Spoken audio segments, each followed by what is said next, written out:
Welcome back. This is Rodrigo with Asheville Cash Buyers. I wanted to talk about list agents. What's a list agent? How do you know if a list agent is good? How to determine if you should work with them or whatnot. And the reason I thought that this video would be important is because I know in my experience, it feels like real estate agents right now are a dime a dozen. Everybody knows a real estate agent. Everybody knows somebody who is wanting to get into real estate. It's a popular thing to be in real estate at the moment because the market's so hot. And I thought it would be appropriate to kind of work through what the purpose of a list agent is. And so I know that in theory, everybody knows what a list agent does, and that's the person who lists your house. That's a very high level overview of what a list agent could be. And so I'm gonna kind of narrow that definition down a little bit, which is a list agent job is to get you the desired result.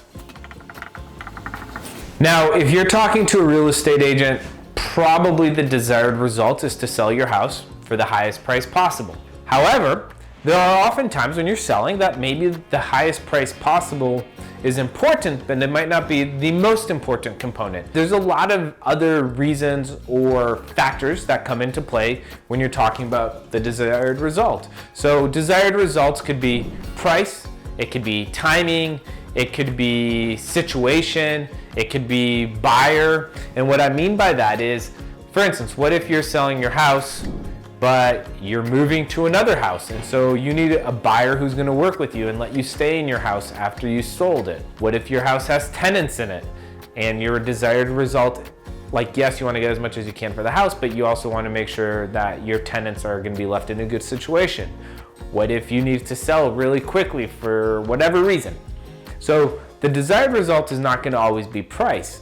I have found though, a lot of times listing agents will really push to just focus on price. And that is, a good and bad thing. Obviously they get paid based on how much the house sells for. So the higher the house sells for, the more they get paid. If your focus is speed, there's gonna be a little bit of a conflict of interest there. And so I wanted to talk about desired result and really focusing in on defining that for yourself if you're thinking about selling. And if you're thinking about working with an agent, just maybe giving you a little bit of an insight on how to have these conversations and how to advocate for yourself. A list agent in theory is supposed to be looking out, again, for advocating for yourself and almost arguably being a fiduciary to protect you from the crazy market, the crazy buyers, etc. And I think that part is super true. So a good listing agent is gonna insulate you from the chaos of selling your house. And that's a really important piece of the puzzle, right? They're gonna serve as a barrier between you as the seller and everything else that goes on in the sales transaction. That's gonna be negotiating, dealing with attorneys, taking phone calls, answering questions. If you've ever sold your house, especially in the last couple of years, or you've thought about it and you put your house up for sale, you're gonna be overwhelmed by questions and calls and people wanting to see the house and asking this and asking that, and you'll find yourself answering the same question 100 different ways if you're not careful. So the way I like to think about it is, if you have a house here, your list agent is here, and then on this side of that barrier, you're going to we'll just call it chaos over here. That chaos is an important piece of the sales process, but it's not an important piece of the sales process to experience. A good listing agent's gonna keep that barrier nice and strong. So if a good listing agent's supposed to keep a good barrier, then the next question is, how do they keep a good barrier? How do you know if a good listing agent's gonna have that barrier in place? I think that the best way to determine or have an idea if you have a good listing agent who will have that barrier and go to bat for you is if they have the ability to predict with high level of success what's going to happen next. What I mean by that is, it's all the steps of the sales process. So a good listing agent is gonna be able to tell you with fair degree of certainty how long your house is gonna be on the market. And I'm not talking about narrowing this down to a day, but hey, your house is a smaller house, based on the comps, your house should sell between 40 to 60 days. They're gonna give you a range of how long it's gonna take to sell based on their knowledge of the market and their understanding of the data. What concerns buyers are gonna have, what concerns other real estate agents are gonna have, the type of financing that is gonna be the most likely for your house.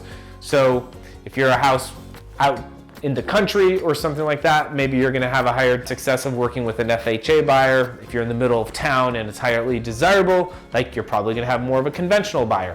And just understanding the nuances of the financing is important because every type of financing has different types of variables. Once the house is under contract, your listing agent again should be able to predict with relative certainty what sort of potholes or speed bumps you're gonna run into. Right now, this is 2022.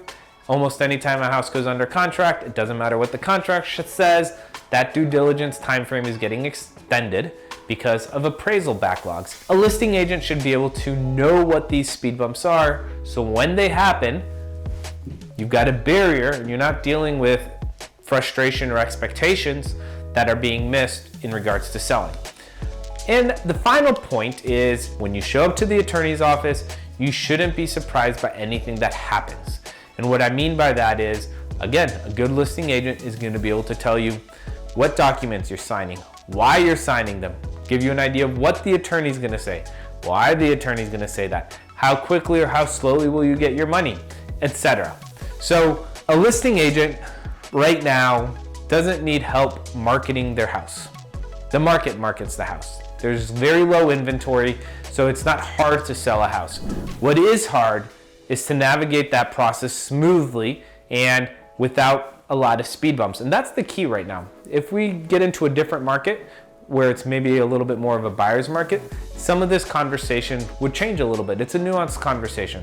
So you want to have a knowledgeable advocate who can navigate the numbers and the people and the emotions associated with selling a house. That's super important. So when you're talking to a listing agent, don't ask them about their marketing plan. In this market, it's not very relevant. You want to ask them about expectations and what their expectations are for you and for the house and for the sales process. If you get through that conversation with confidence, you're going to be in better hands with a good list agent at that point. Have a great day. If you have any questions, just drop them below. Would love to talk to you anytime. Take care.